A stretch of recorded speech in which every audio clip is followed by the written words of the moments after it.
Eto na, bigat ang performances ng first 4 finalists sa unang gabi ng Grand Finals ng Pilipinas Got Talent Season 7 sa The Theater Soler kagabi. Pero hindi pa tapos, Kuya Jessa, ang laban nila. Dahil po, ngayong gabi, sasabak sa Pasiklaban ang mga natitirang finalists. At ito nga, live mula sa The Theater sa Soler. Nasa frontline ng balitang yan si News 5 digital producer Von Belinario. Von, ano na? Handa na ba ang lahat para sa bagong batch ng pasabog na performances?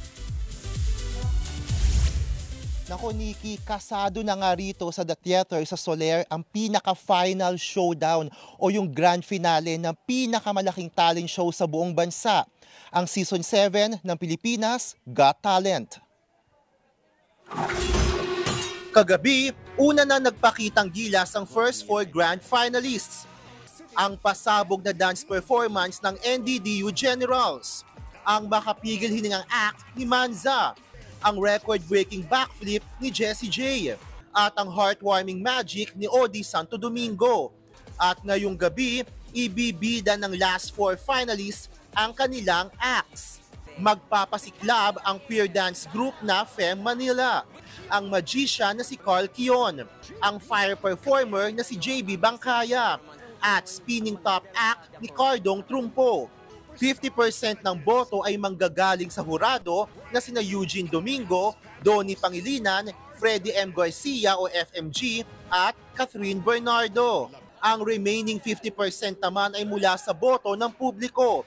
Kung sino ang makakakuha ng pinakamataas na score mula sa combined judges at public vote ang tatanghaling champion ng PGT Season 7.